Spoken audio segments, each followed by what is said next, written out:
2017 was a pretty interesting reading year for me. I chose and read some books that in the beginning of the year I never thought I would read, and some books that I thought I would read I did not even touch. It wasn't my best reading year, but it was an interesting year, and I still enjoyed it nonetheless. The first book is an honorable mention. I guess I could make it number 8, but I really want to just have a top 7. But then I didn't want to forget this book, and that is A Family by J. California Cooper. I really enjoyed this book. About 50 pages into the book, I realized that I had read this book before. This book was published in 1990, and it was really good. This is a multi-generational novel who starts with Always, who was born a slave, and we follow her family through 4 generations. There's a twist in here that brings this cover into light when you get into this book, and I recommend it. Next book, or should I say number 7 of my top 7, is Hunger by Roxane Gay. This book was published in 2017, and it was amazing. This is the most honest, rawest memoir you're ever going to read. Or is it considered a memoir or a collection of essays, just about her life? I'm not sure, but I absolutely enjoyed it. I haven't read anything like it. Don't know when I'll read anything like that again. For her to just put it all out there, I'm very appreciative of it, and I loved it. Number 6 is Pachinko by Min Jin Lee. I really enjoyed this book. It's a long one, but very good.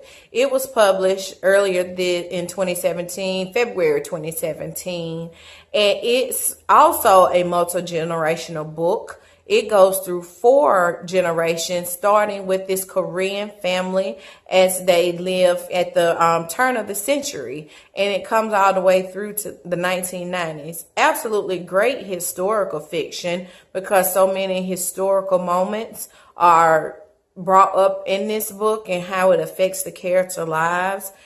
Just an excellent book. I highly recommend it. 5 is Blanche Cleans Up by Barbara Neely. This is the 3rd book in the Blanche White series.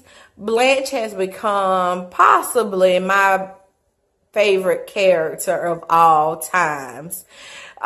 This is a mystery series where you follow Blanche and her life, and in this particular one you find her in Boston. A friend asked her to cover for her at this politician's home, so Blanche goes in as the cook / housekeeper, and just all kinds of stuff hit the fan, and I'm just here for it. I can't wait to pick up book 4, but then again, I can wait because that's the last one in the series. I'm genuinely gonna miss Blanche when that series is over. Number 4 is Unseen World by Liz Moore. This book came out in 2016, and I read it in January. This was really good. I was not expecting to enjoy it as much as I did, but you know how BookTube can be. The wonderful Storyscape, she did an interview with Liz Moore, and she did an awesome review of the book, and that made me pick it up. It's a coming-of-age story about a woman, or should I say, start off as she's a little girl.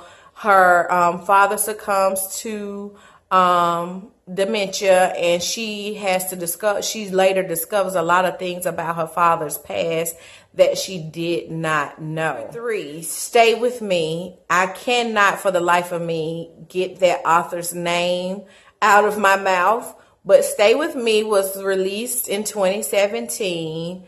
It is an excellent book. Again, one of the reasons that BookTube will just totally change how you read I saw it everywhere. I wanted to fight the urge to pick it up, but I couldn't, and I'm so glad I didn't. This follows a young Nigerian couple who they are very much in love. However, they allow outside circumstances from society, factors from their family, really just take a hold to their marriage and affect their marriage, because 4 years into the marriage, they have yet to have children. So good. I love it. I love it. I love it. I love it. Number 2 was Nindia Force, Who Fears Death. And the setting of this book, because I don't want to give a lot away about this book, just know it is good. On Goodreads, it says it's a far future post-Holocaust apocalyptic Africa. Something to that, y'all. I'll leave description below. It was so good. It was so good. I can't even tell y'all what it was about for real. It's a girl who is different. She is the product of rape. Her mother is part of the Okiki family, who are really facing genocide. When her mama is raped, she is the surviving person of her village, and she raises her daughter out in the desert.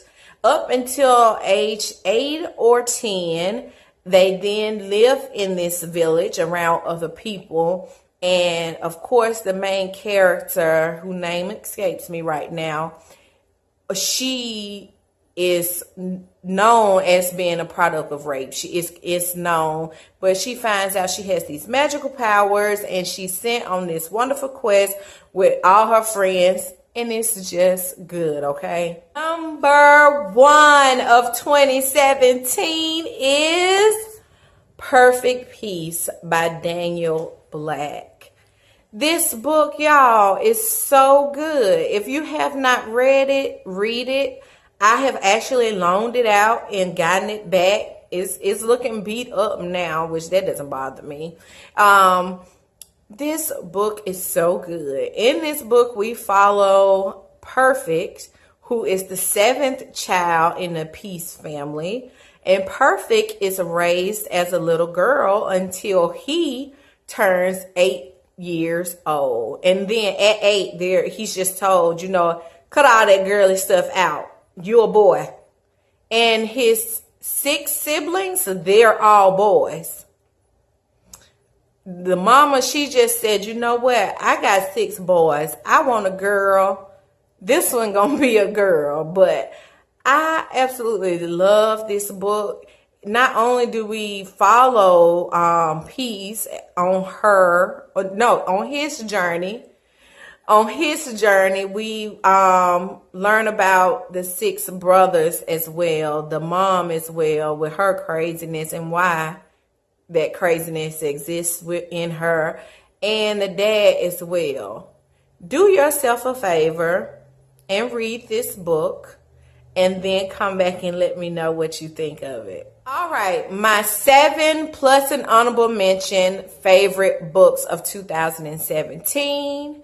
All of those books that was a variety, I feel, of books.